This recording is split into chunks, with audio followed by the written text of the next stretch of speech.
Hello friends, welcome to Shanti channel. இன்றைக்கி நம்ம சேனலில் இன்றைக்கி ஒரு ஸ்வீட் ரெசிபி தான் நம்ம இன்றைக்கி பார்க்க போகிறோம். நம்ம இன்ஸ்டண்ட்டாக பாயாசம் எப்படி செய்யலாம்னு நம்ம இன்றைக்கி பார்க்கலாம். இது ஒரு 10 நிமிஷத்துலேயே நம்ம செஞ்சு முடிச்சிடலாம். வாங்க நம்ம இதை எப்படி செய்யலான்னு பார்க்கலாம். இந்த பாயாசம் குழந்தைங்கள் நல்லா விரும்பி சாப்பிடுவாங்க. இது சத்தானதும் கூட. வாங்க நம்ம இதை எப்படி செய்யலான்னு பார்க்கலாம். நீங்கள் நம்ம வீடியோ ஃபஸ்ட் டைம் பார்க்குறீங்கன்னா முதல்ல சப்ஸ்கிரைப் பண்ணி சப்போர்ட் பண்ணுங்கள் ஃப்ரெண்ட்ஸ். வாங்க இதை எப்படி செய்யலான்னு பார்க்கலாம். இன்ஸ்டன்ட் பாயாசம் செய்கிறதுக்கு நான் இன்றைக்கி பாதி கப்பு பச்சரிசி எடுத்துருக்குறேன், பாதி கப் பாசிப்பருப்பு. இதை நம்ம ரெண்டையுமே வறுத்து எடுத்துக்கலாம். ஒரு கடாய் எடுத்துருக்குறேன், அதில் பச்சரிசியையும் பாசிப்பருப்பையும் ரெண்டையும் நம்ம வறுத்து எடுத்துக்கலாம்.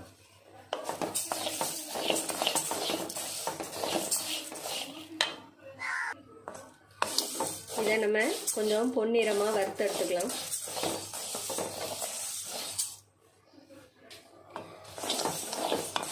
இதை வறுத்தாச்சு. நம்ம இதை ஸ்டவ் ஆஃப் பண்ணிடலாம்.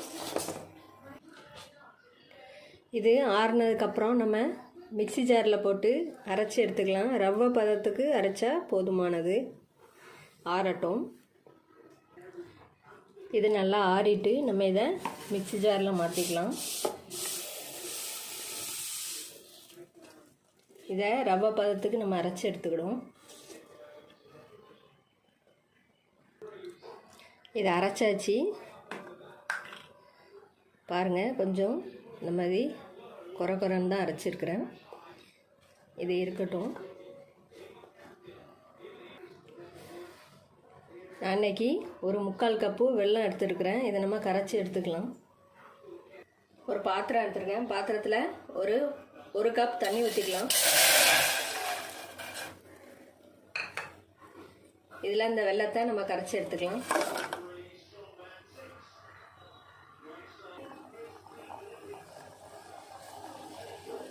வெல்லம் கரைஞ்சா போதுமானது. பாகுபதம் இதுக்கு எதுவும் தேவையில்லை.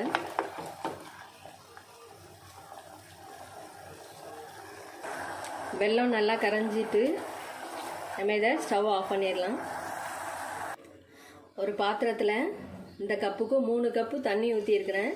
இது கொஞ்சம் தண்ணி சூடாகட்டு.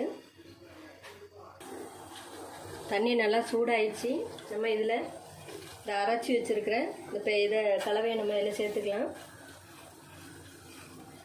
கொஞ்சம் கொஞ்சமாக போட்டு மிக்ஸ் பண்ணி விட்டுக்கலாம்.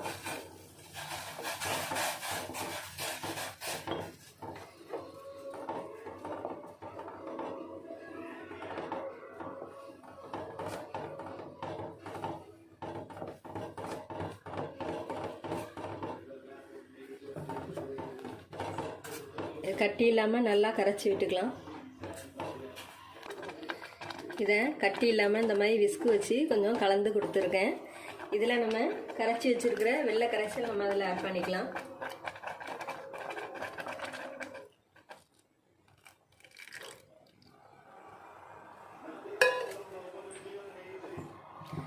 நல்லா மிக்ஸ் பண்ணி விட்டுக்கலாம்.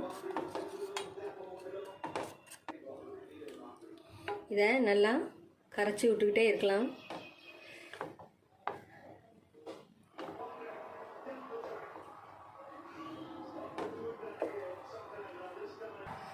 இப்போ பாதி தேங்காய் எடுத்துருக்குறேன் ஒரு கப்பில். இதை நம்ம மிக்ஸி ஜாரில் போட்டு நல்லா ஃபைன் பேஸ்ட்டாக அரைச்சி எடுத்துக்கலாம். இதை அரைச்சாச்சு. இப்போ இதில் 2 ஏலக்காவை இதில் நச்சு போட்டுக்கலாம். இது கூட நம்ம அரைச்சி வச்சுருக்கிற தேங்காய் பேஸ்ட்டு அதை அப்படியே இதில் நம்ம ஆட் பண்ணிக்கலாம்.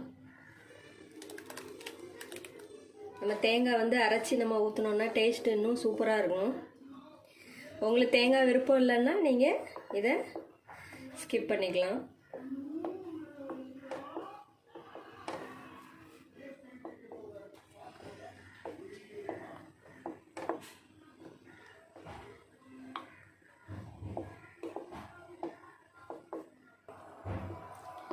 இப்போ பாயாசம் ரெடி ஆகிட்டு நம்ம ஃபைனலாக இதில் முந்திரி பருப்பும் திராட்சையும் நம்ம வறுத்து இதில் போட்டுக்கலாம்.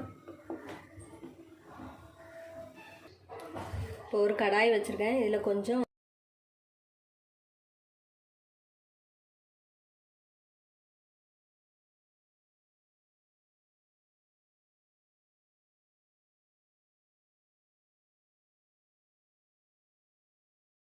முந்திரி பருப்பும் முந்திரி பழத்தையும் இதெல்லாம் ஆட் பண்ணிக்கலாம்.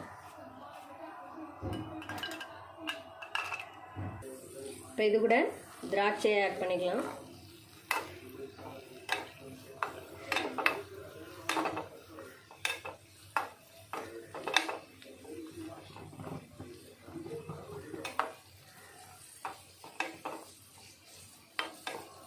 இது நல்லா வறுபட்டுட்டு இதை நம்ம பாயாசத்தில் ஊற்றிடலாம்.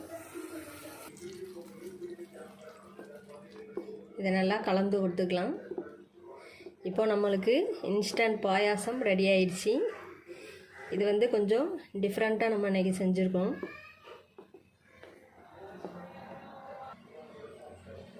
இந்த பாயாசம் டேஸ்ட் ரொம்ப அருமையாக இருக்கும்.